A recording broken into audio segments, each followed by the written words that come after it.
It's late. I'm bored. I'm Amish. Let's take a look at this guy's video. Forgive me for mansplaining this. Man, wow, I just instantly want to dismiss everything you're going to say, but I'm going to keep an open mind. But it seems like there are a lot of guys still out there who are only going to listen if it's coming from another white dude. No, I don't listen to stupid ideas regardless of where they're coming from. Nor do I ignore smart ideas, just because they come from somewhere I might not expect or like. But no, a shitty idea coming from the mouth of another white guy is not going to make me, whoa, that's a white guy saying that. And I'm a racist, sexist person, so now I respect the opinion. No, it's not going to work. When we say believe women, we aren't saying that women are inherently more honest than men or that they're somehow better.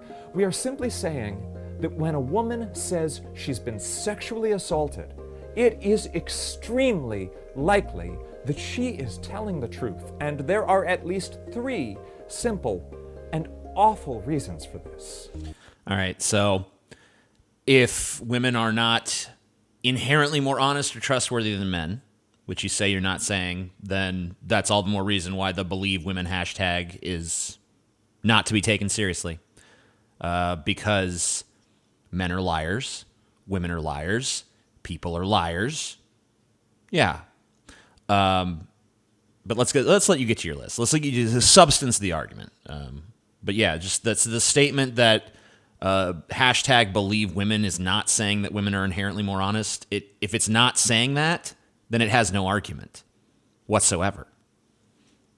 1, it happens all the time. If I tell you it rained on my vacation, you have no trouble believing that because you know rain is a thing that happens. Sure. In fact, in New York City, it rains roughly 1 out of every 3 days. Okay. Well, 1 out of every 3 women is sexually assaulted. Mm-hmm. It is as likely as rain. No. No, it's not. Because you don't know how statistics work there. I'm not even a math guy, but I know that's not how statistics work. It rains 1 out of every 3 days in New York, and 1 out of 3 women will be raped an entire lifetime. That doesn't mean it's as likely as rain. It means that rain is far more likely, at least in New York. If there is a place on this earth that's so dry and barren that it only rains there once in every 3 lifetimes, then you can say it's, hey, it's as likely as rain in that geography. But the way you did it doesn't make any sense. You're talking about 3 days versus an entire lifespan. And, sexually assaulted, I mean, that's so nebulous. It's so vague. That could mean as little as groped in a bar by a drunk guy once. Or it could mean horrifically and violently raped. And I'm not saying either of those behaviors is acceptable, but clearly one is far worse. So there's a lot of false equivocation going on right now. 2, there is a huge incentive for women not to come forward. Because when they do, the consequences are terrible. My Not family and I have typically. been the target of constant harassment and death threats, and I've been called the most vile and hateful names imaginable. Mm-hmm. My family and I were forced to move out of our home. So it ought to be obvious why a woman wouldn't come forward about But wait, something like that was a very special case. That's not at all the typical rape case. The typical rape case does not garner national attention. The typical rape case does not concern a Supreme Court justice nominee. And that has an entire political machine attempting to push him into that position.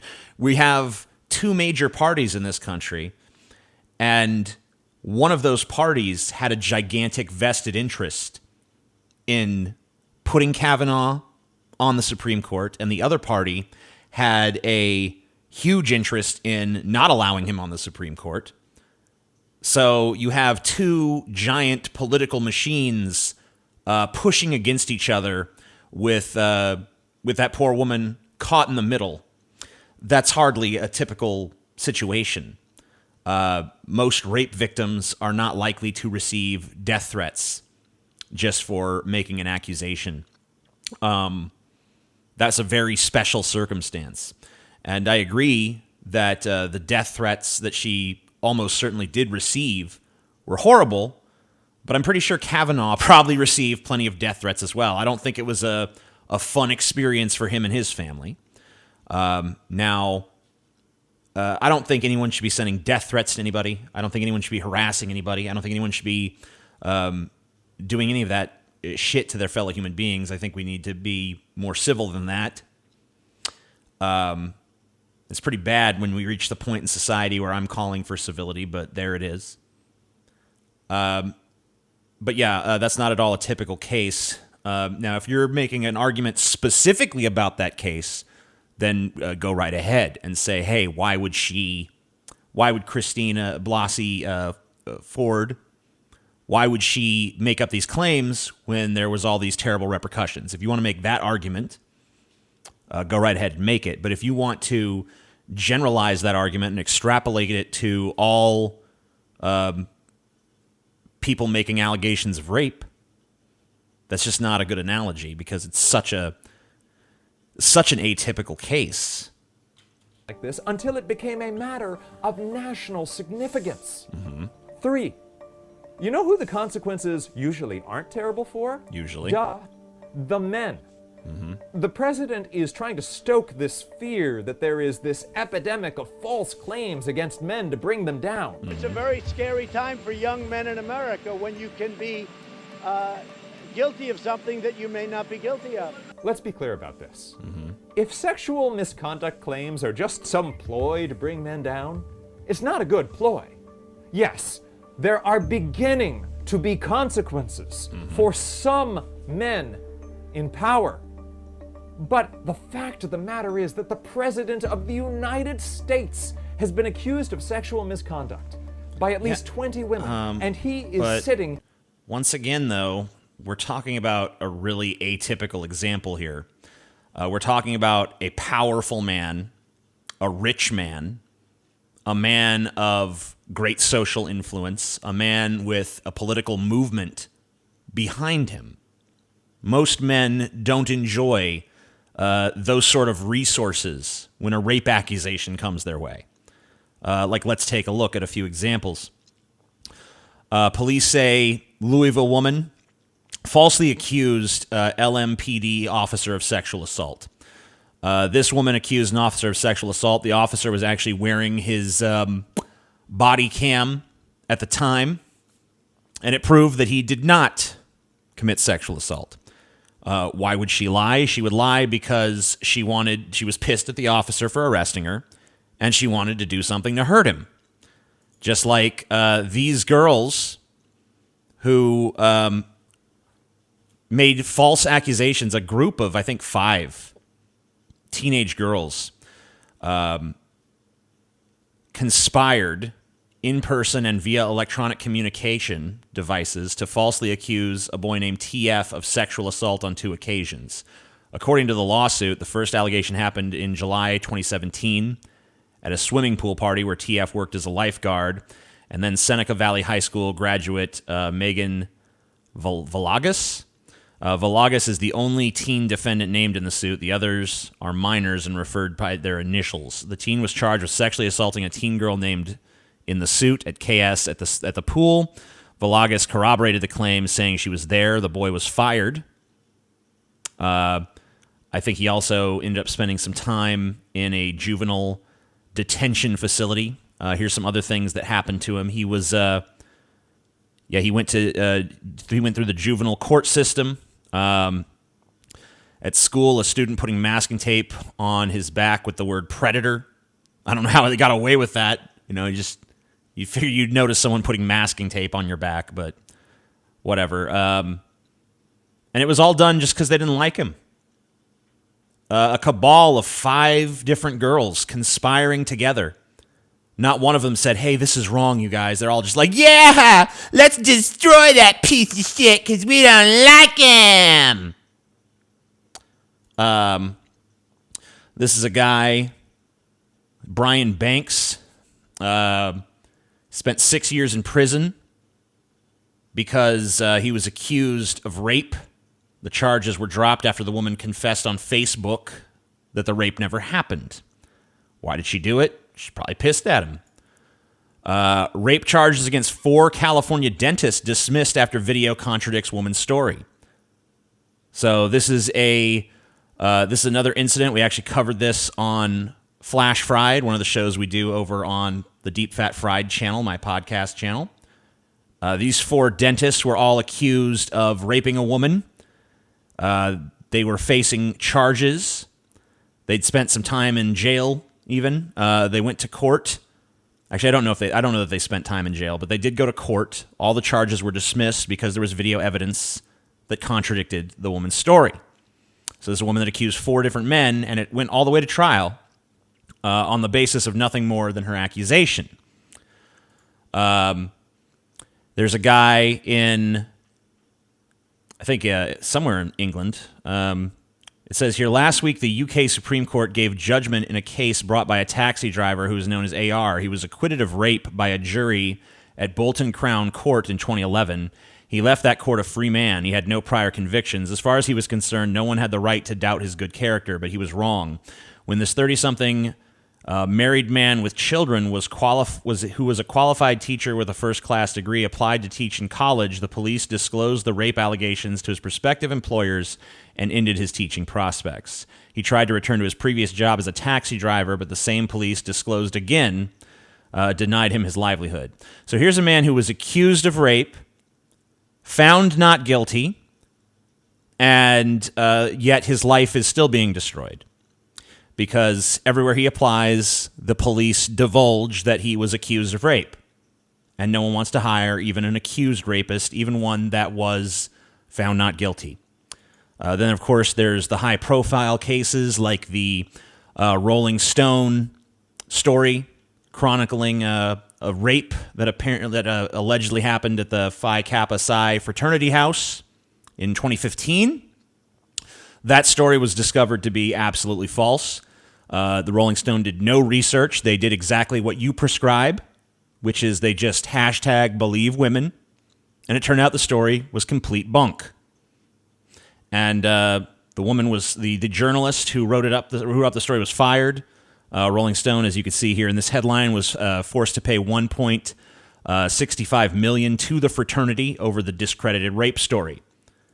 We, of course, have also the Duke lacrosse case. It's been 10 years since that, but another high-profile case involving rape accusations that were a huge media sensation, but then later discovered to be completely fictitious. So the prevalence of these stories, and by the way, most of these stories I showed you are not, me having to scour the internet looking for over this huge swath of time. This story is 10 years old, true. But most of the stories I showed you are very recent.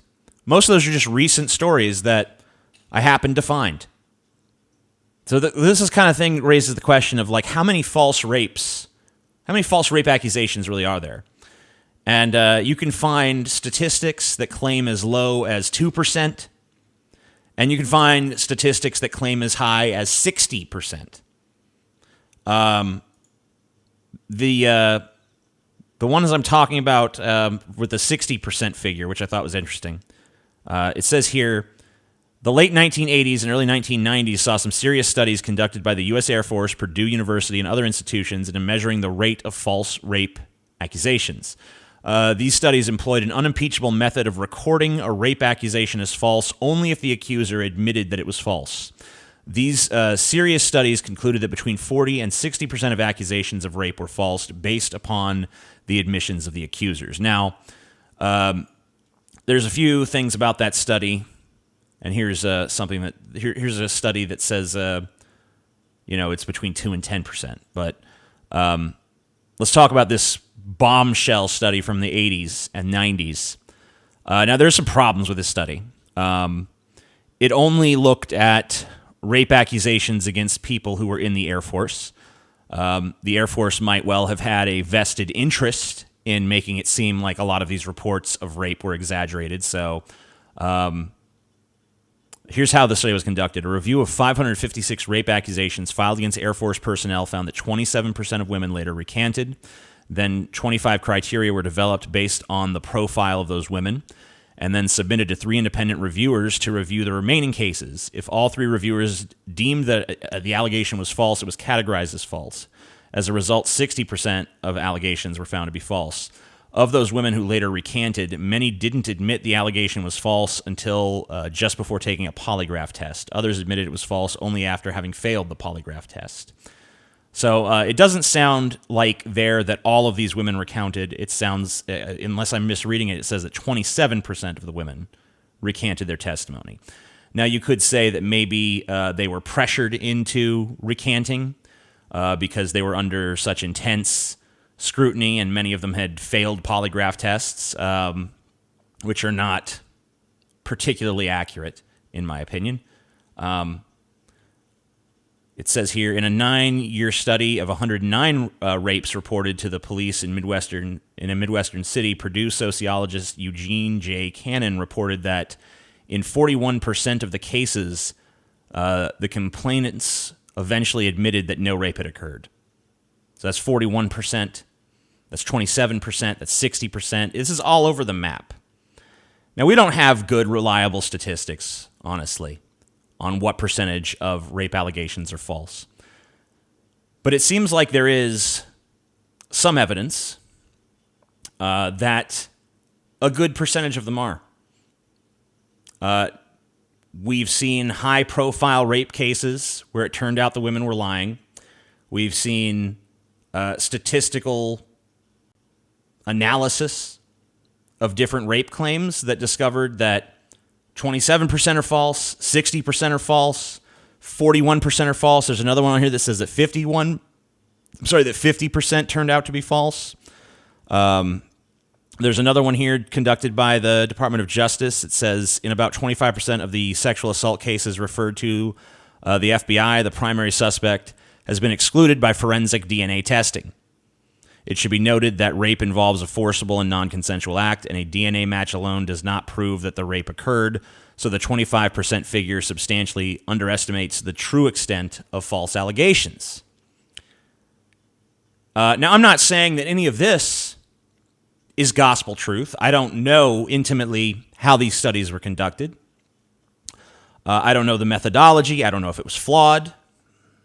But it seems to me when you have lots of credible studies, albeit most of them are old, but when you have all these studies that, at least on some level, appear to be credible, that suggest a high percentage of false rape accusations, then we should take that seriously. But look, let's grant that it's on the low side. Let's say it's that 2 to 10% very conservative estimate. Well, the high end of that estimate means that 1 in 10 people accused of rape are innocent. Now, we're supposed to have the presumption of innocence of anybody accused of a crime, at least from a legal standpoint, no matter how unlikely it is that the accuser is lying. So how can we possibly justify this attitude of let's automatically believe any woman who makes an accusation? If you give one segment of society the power to be automatically believed simply because they put forth an accusation, then I hate to use an overused analogy, but that really is a Salem witch trial situation, because that's exactly the criteria they used. If someone accused you of being a witch, you were guilty until proven innocent. And there was really no good way to prove your innocence, so you were just fucked. You were just doomed. We're gonna throw you in a lake, and if you drown, you were innocent. It's crazy shit like that. It's just hideously evil, disgusting, backwards thinking that dismisses fairness in favor of misguided, emotional support kind of concerns. Anyway, let's continue. In the Oval Office. That's not true. He's at Mar-a-Lago. But still, he is the President of the United States. And Roy Moore was accused of molesting teen girls. And he still kept the endorsement of that president. Dude, and he lost the election to a Democrat in Alabama. So obviously it did affect his candidacy, because that normally he would have won in a landslide. So those accusations obviously did have some impact on that. Anyway. Of course, there is this guy. I liked beer. I still like beer. So when someone says a thing Oh my God, that beer drinking evil son of a bitch happened, and it's a thing that happens all the time, they have everything to lose by coming forward, and very little to gain. We should take that claim very seriously. I mean, you're using a very unreasonable standard here, because as I've said, you're taking a case, a very high-profile case that involves the political machinations of the two most powerful political forces in American life at war with one another. You're taking that case where a sexual assault accusation was the linchpin of the argument. You're taking that case and saying all rape cases are like this. No, that was a very special case. Rape cases are more like this stuff that I showed you, you know? These 4 dentists accused, teenage boy accused, police officer accused. We're not usually talking about the supremely powerful being accused in some attempt to destroy their political careers. We're not talking about that. Anyway, whoa, what you doing? Don't go on without me. Don't go on without my permission. Claim very seriously. Why do you have to say every line like you're weeping? Dudes typing away in the comments with specific examples where someone has made a false claim. Yeah, I just did. Yes, that is a thing that can happen. Nobody is denying that. I mean, it kind of seems like you are. No, when you say hashtag believe women, you are denying the possibility that they're lying. You know, or either that, or you're just saying she could be lying, but I think I'd rather just default with believing her. Why can't we take a position more akin to, that's a very serious claim. It deserves to be taken seriously. If this did indeed happen to you, obviously we want to prove that it happened, and we want to make sure that the person who committed those crimes is brought to justice, if indeed the crimes were committed. You know, I don't see what's wrong with that. I don't see what's wrong with saying, hey, we're going to do everything in our power to look into the claims you've made and see if we can find evidence for them. And look, I understand that there's a lot of horrible circumstances where someone was raped and they come forward and evidence cannot be found to substantiate their claims, and the case goes nowhere, and a rapist gets away with it. And that obviously is not a desirable result. But it's also not a desirable result to say, okay, you made a claim, so we believe you. Everyone believes you, and you're special now, and everyone's going to fight for you, and everyone's on your side, and everyone's going to bat for you. Like, doesn't that sort of... I mean, even if you believe that in our current atmosphere, even if you believe that right now there's no great incentive for women to lie about this, if we instituted a policy, or I guess not an official policy, but if we instituted a social convention of women who make rape accusations are to automatically be believed, if that was just the gold standard in the minds of the people, then you are going to be encouraging women to do that. Because what human being, man or woman, is going to resist the ability to just instantly destroy anyone they hate? Instantly destroy any enemy they despise? Anytime a woman comes into a situation where, oh, I hate this guy and I despise him and he's mean to me and I don't like him, I know I'll accuse him of rape because I'll just be believed. And then he'll be fired, and maybe he'll even go to court. All sorts of things are going to happen. I mean, like, look, these cases I showed you, like these girls that all got together and accused this boy of rape just because they didn't like him, and that's 5.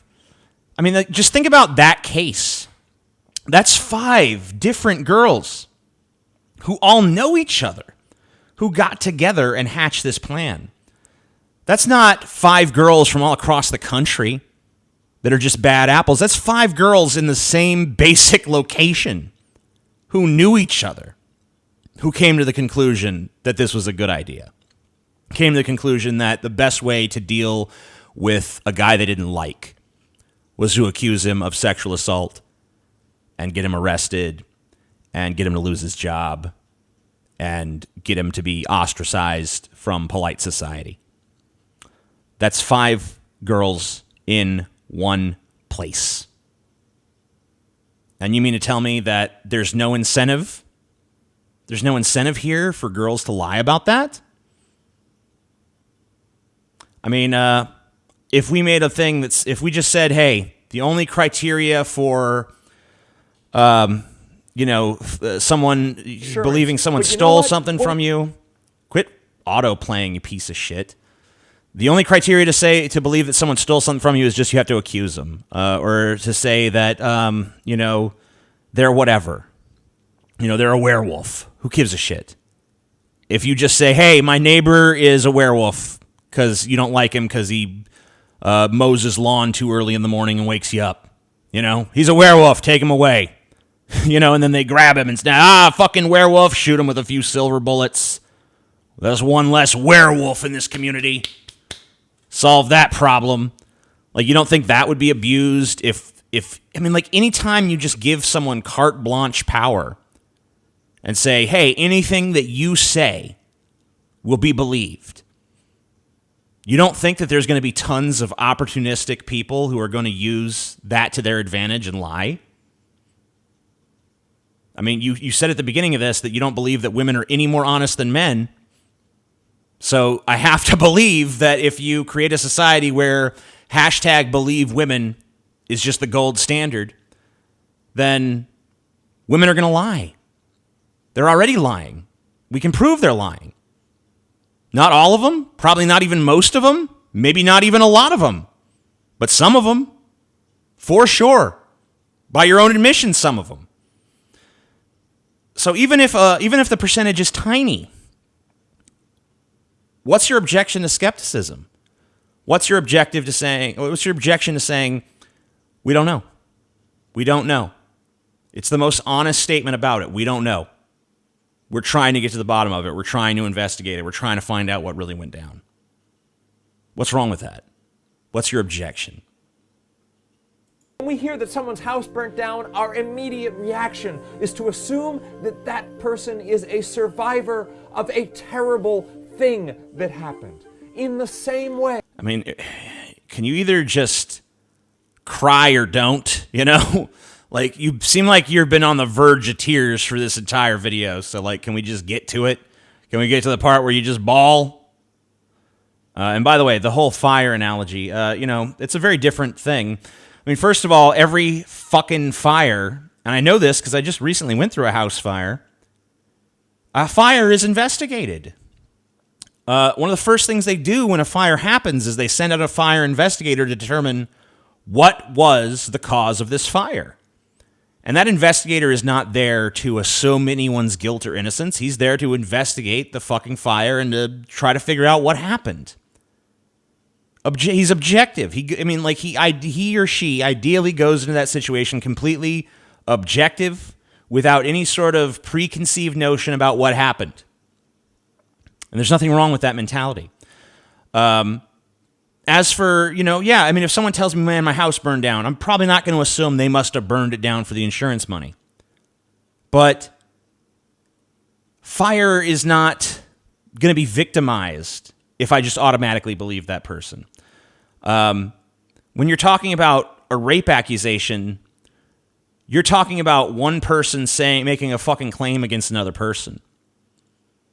So another person is hurt by that accusation. Now, maybe they deserve to be hurt. Maybe they're guilty of the thing they're being accused of, but maybe they're not. Just like if someone tells me, oh, my house burned down, do I recognize intellectually that maybe they burned their own house down? Sure, I recognize that intellectually. It doesn't occur to me because there's no other party that I have to be fair to. It's not like if they're guilty of doing that, it's not like, hey, fire is now being falsely blamed for this. I have to believe the official story, or I must be doubtful of the official story that there was something else happened, because otherwise it wouldn't be fair to fire. So it's not the same. It's not the same at all. When you have an accused, when you have someone that's being accused of a crime, especially a very serious crime like rape, I think that you got to give that person the benefit of the doubt. Because if you don't, then you might be unnecessarily victimizing them for a claim that may well not be true. And there's nothing good about that. It's not a positive thing for our society to say that person's a rapist because this person said so. Because, maybe they are. Maybe it's even likely that they are, statistically. I don't know. But unless it's proven, it's wrong to treat that person as if that must be true. We don't know. We should be objective. We should be unbiased.